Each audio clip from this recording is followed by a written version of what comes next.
E aí, pessoal, nós somos aqui do curso de Edificações, o Edificast. Hoje nós estamos aqui com o nosso terceiro episódio, que é justamente sobre o projeto elétrico. E hoje nós temos um convidado ilustre, Lindenberg Soares. Ele vai se apresentar, vai falar da área e toda a sua experiência na área. Fique à vontade. Olá, pessoal. Bom dia, boa tarde, boa noite a todos que estão acompanhando. No episódio a gente vai falar um pouquinho sobre algumas temáticas referentes ao projeto elétrico, algumas dúvidas. Eu sou ex-aluno da escola aqui, Raimundo Saraiva Coelho, também ex-professor e agora engenheiro civil também na área, formado, e com um pouquinho de experiência nessa área de projeto elétrico para a gente ter uma conversa um pouquinho informal sobre alguns temas, esclarecer, tirar algumas dúvidas que possam vir referente a esse tema. Bom, de antemão, nós que fazemos aqui a escola, gostaríamos de agradecer a sua presença. Você é uma pessoa muito de referência para todos nós, pelo fato de ter sido ex-aluno e também professor. E para que a gente possa, assim, dar início a essa conversa, esse diálogo informal, eu acredito que é sempre bom a gente iniciar com as definições.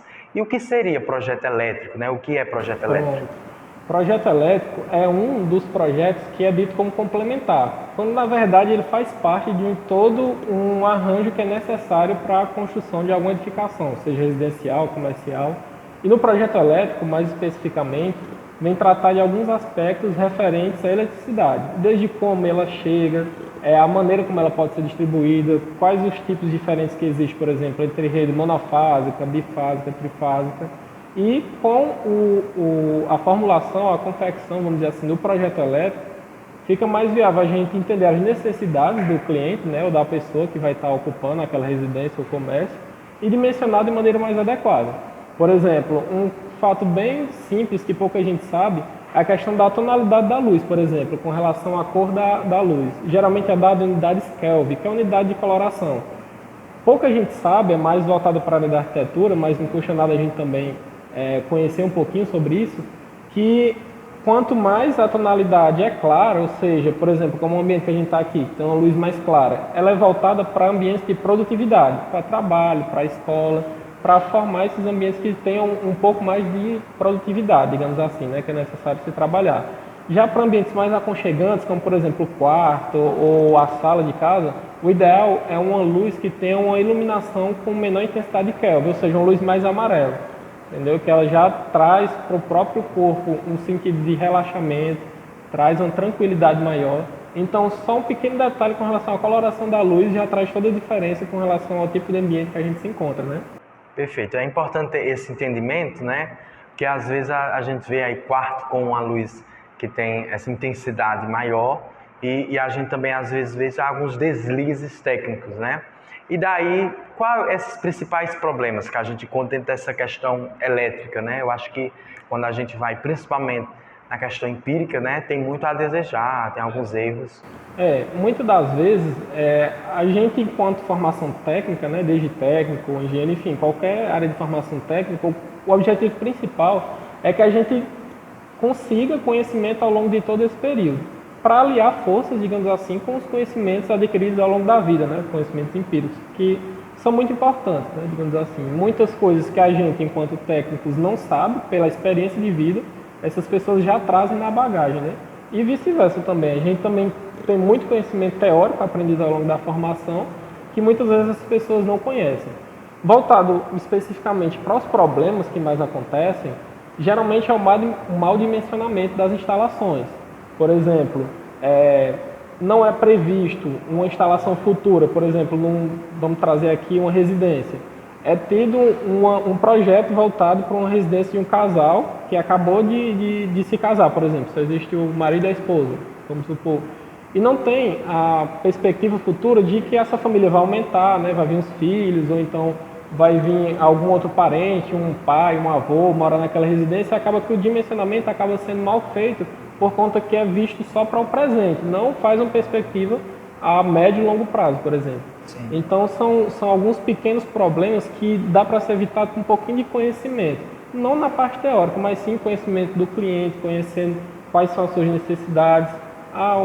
Será que aqui na cozinha vai levar muitos aparelhos ou vai ter pouco? Esse é um tipo de família que passa mais o tempo fora de casa ou mais o tempo em casa.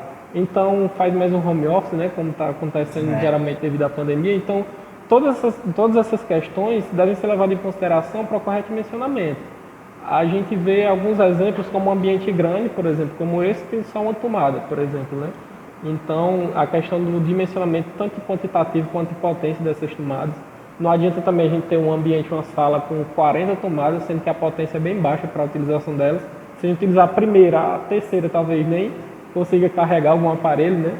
Então, esse conhecimento básico é que vai fazendo com que se adeque melhor às necessidades das pessoas, e a função do projeto é justamente esse, né? Prever os erros que possam acontecer futuramente e já trabalhar com melhor qualidade, né? Tanto gerando conforto para os usuários, que é o principal, né?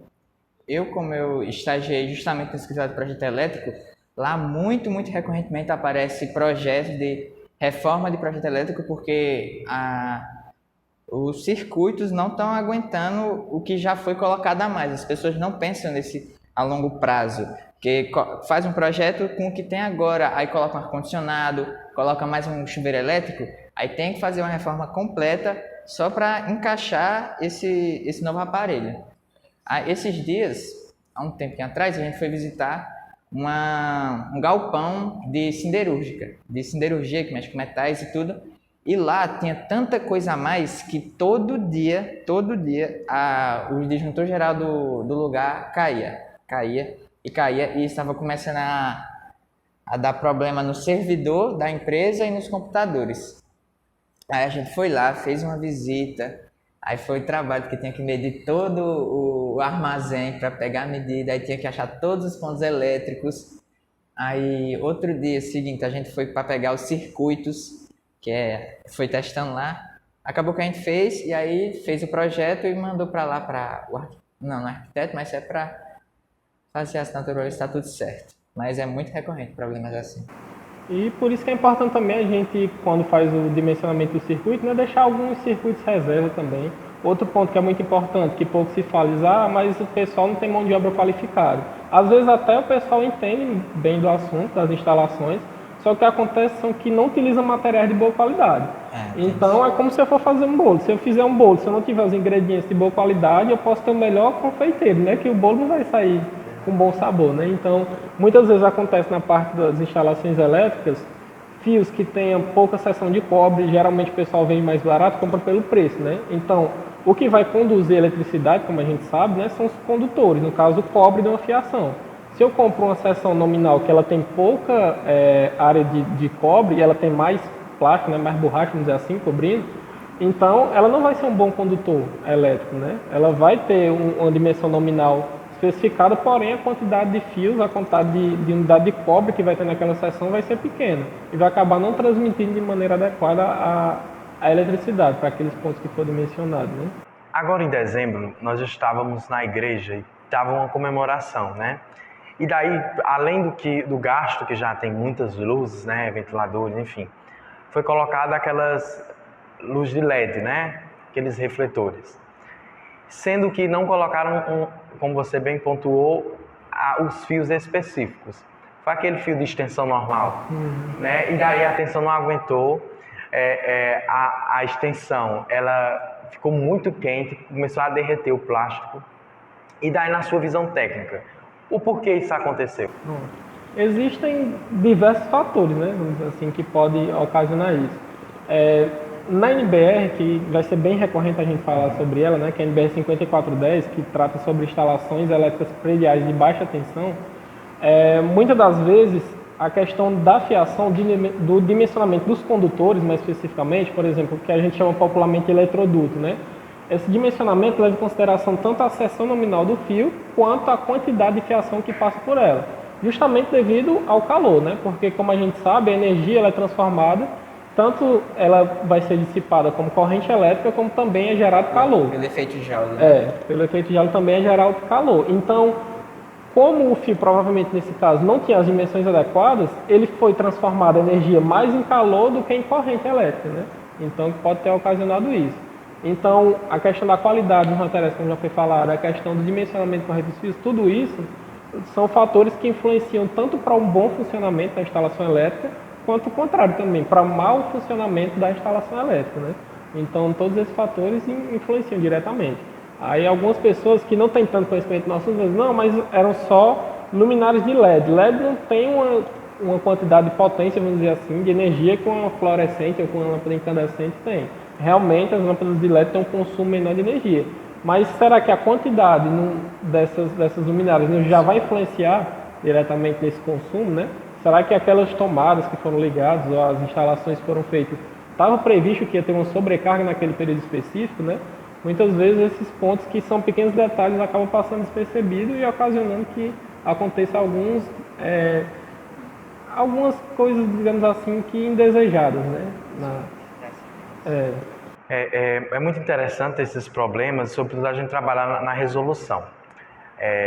Eu vou apresentar um acontecimento prático e daí você vai nos passar como a melhor maneira de resolver.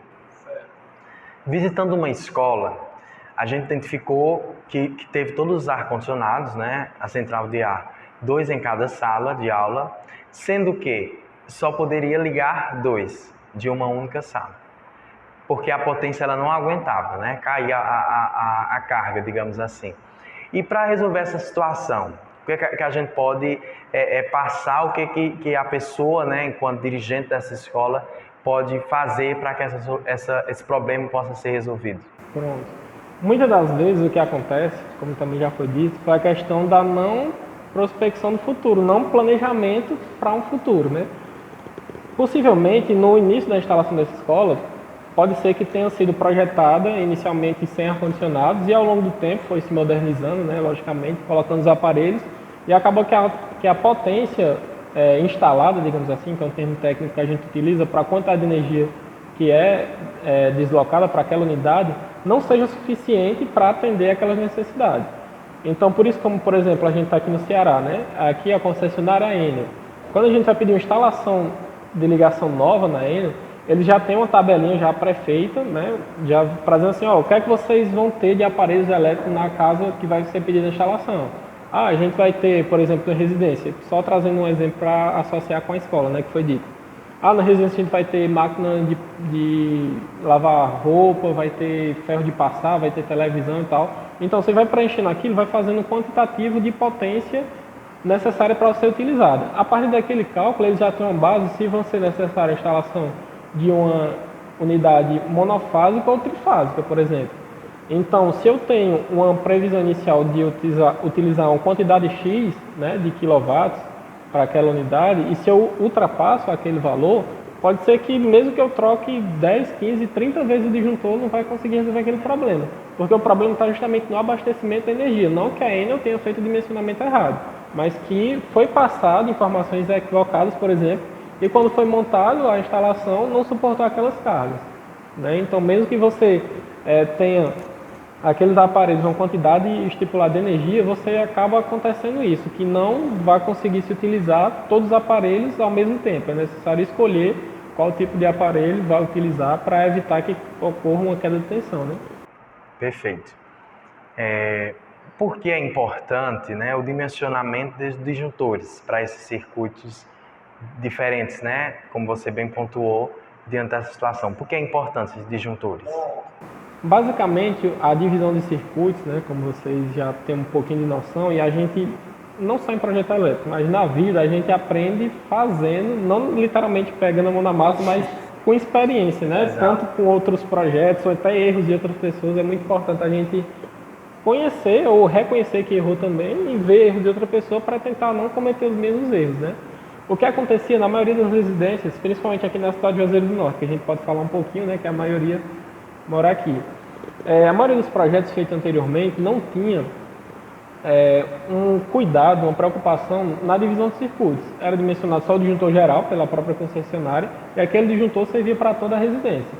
O que é que acontecia? Se tivesse um problema numa tomada que ocasionasse um curto-circuito ou qualquer problema elétrico diferente, toda a instalação da casa afetada pelo problema. Era justamente acontecia isso, né? Ia ser afetado. Então, as lâmpadas, que não tinha nada a ver, entre aspas, né, com a história, tem a ver porque é ligado da energia também.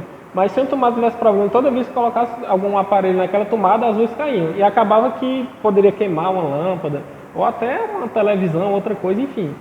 E por que é necessária a divisão desses circuitos? para a gente tanto ter a identificação de onde está acontecendo o problema, se a gente tiver circuitos separados, por exemplo, de aparelhos de uso geral, que são tomadas, iluminação, né, tomadas que não tem uma utilização tão específica, e a gente tem aparelhos de uso específico, como ar-condicionado, chuveiro elétrico, a gente consegue identificar qual daqueles circuitos ou qual daqueles disjuntores, como popularmente a gente diz, caiu, né, para a gente identificar qual o problema dele, sem necessariamente atingir outros aparelhos, né? Então, é importante a gente fazer essa divisão, tanto para fazer essa identificação de tudo que está sendo instalado, né, seja na residência ou no comércio, mas para que também a gente tenha uma organização melhor. Vamos supor, eu estou fazendo, tenho a casa, já pessoas morando na residência, e é necessário fazer uma revisão elétrica das tomadas da cozinha, por exemplo. Se eu não tiver divisão de circuitos, eu vou perder, entre aspas, a utilização de todas as tomadas, sendo que não era necessário fazer isso. Se eu vou fazer manutenção especificamente na cozinha, eu consigo ter a identificação da chave específica da cozinha. Desliga aquele disjuntor da cozinha e todas as tomadas da sala, dos quartos, iluminação, continuam funcionando. Entendeu? Então, muitas vezes é mais... nos projetos, ou a engenharia, toda a parte de construção em si, a função principal é ela ser simples e ter principalmente um ponto que é mais relevante, que eu diria que é o bom senso, né? A gente tiver o bom senso, tanto faz instalações elétricas, hidráulicas, sanitárias, projetos de estrutura. Se a gente tiver um bom senso naquele dimensionamento, vai ocorrer de maneira coerente, né? Agora, se a gente não tiver esse bom senso, tudo também acontece de maneira contrária, né? É o que o senhor falou na aula, que engenharia é 90% bom senso e 10% cálculo.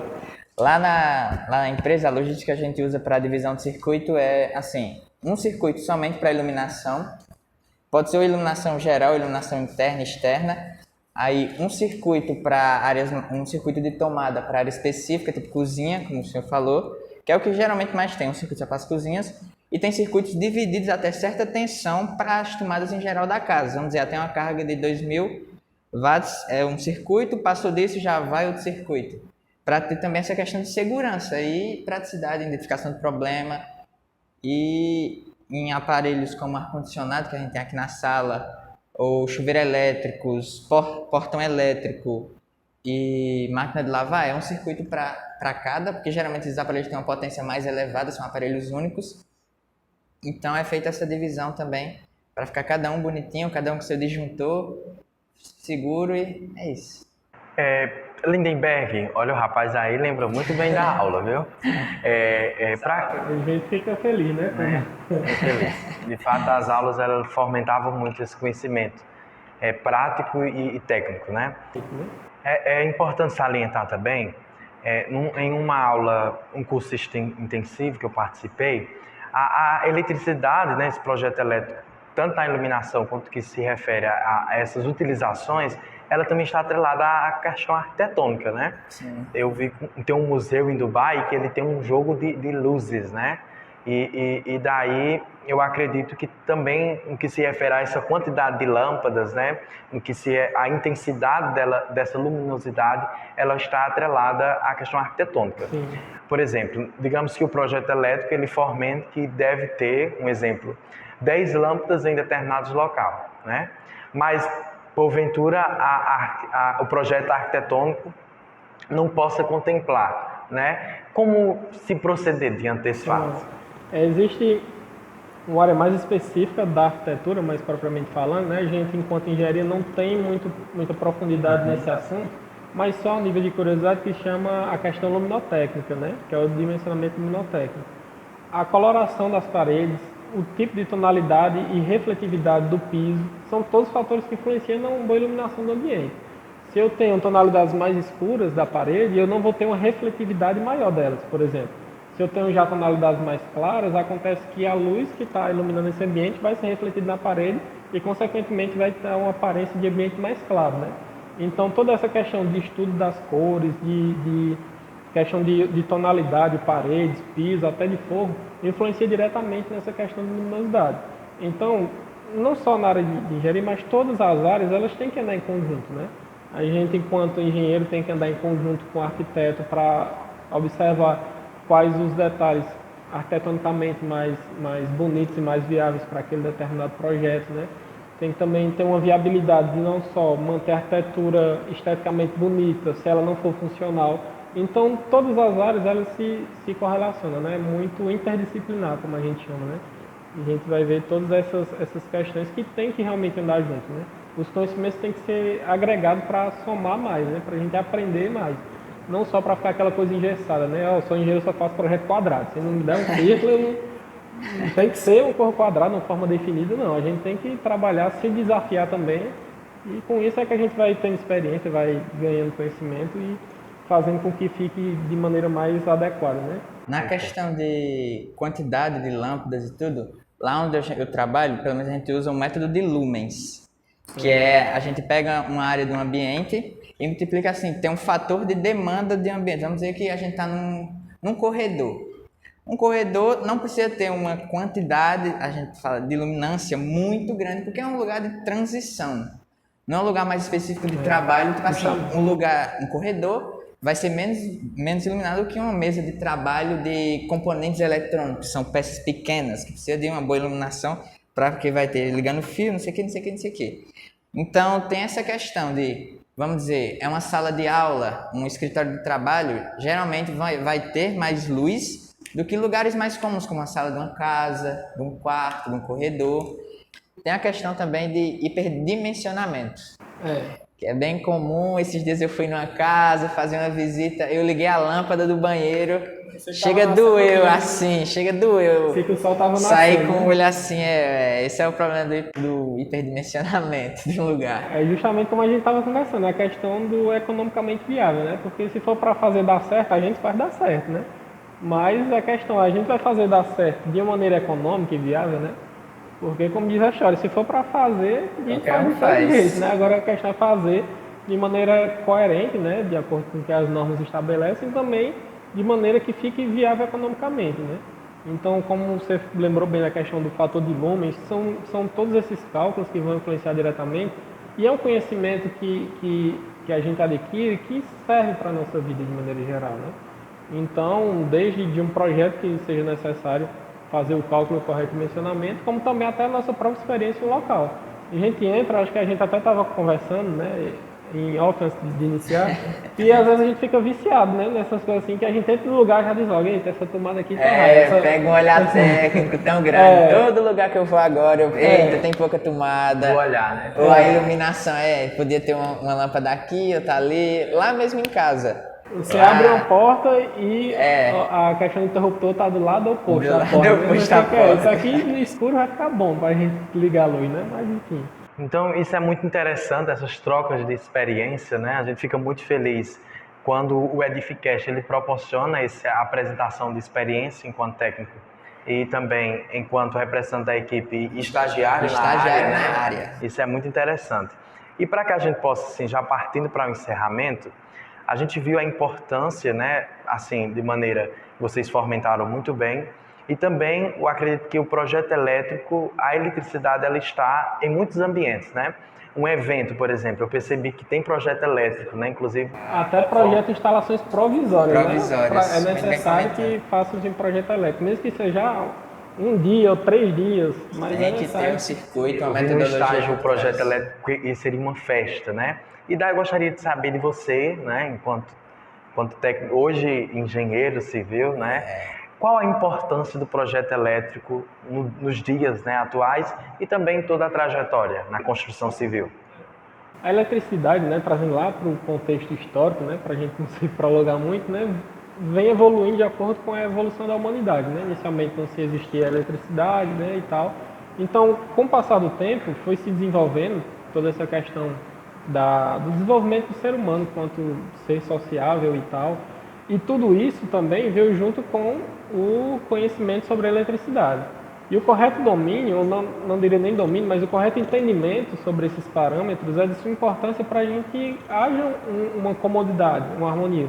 Um exemplo bem fácil para a gente não ser muito tema é, por exemplo, num quarto, um interruptor paralelo, né, que a gente conhece como three-way, por exemplo.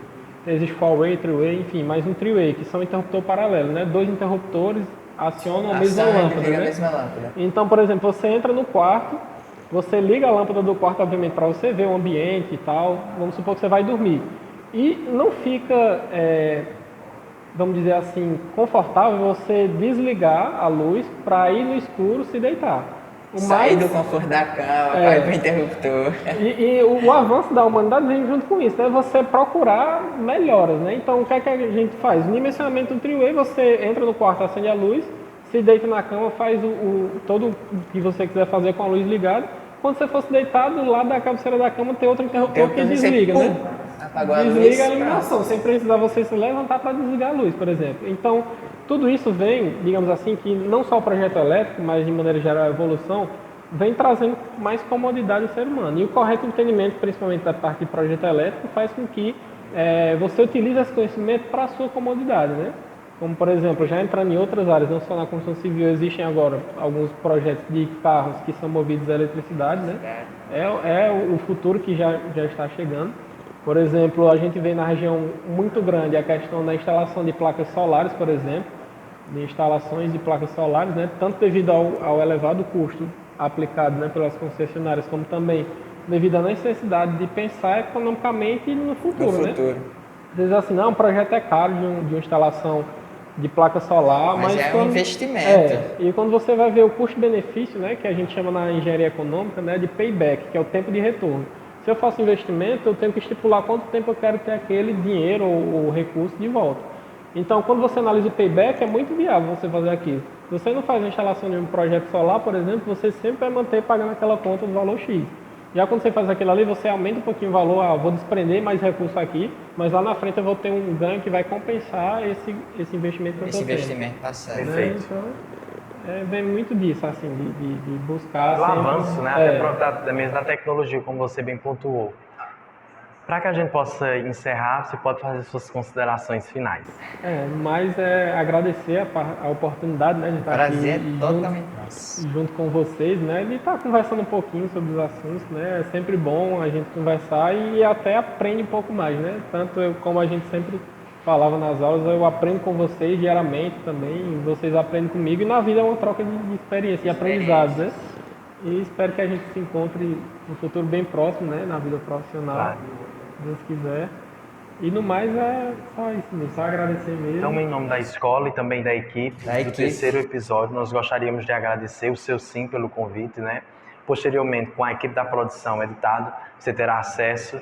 Desde já o nosso muito obrigado, né? Aqui é o terceiro episódio do Edificast, edificando sonhos e proporcionando esse conhecimento de forma, digamos assim, formal e o diálogo, né? Então, até o próximo episódio. Nosso muito obrigado. Tchau, galera.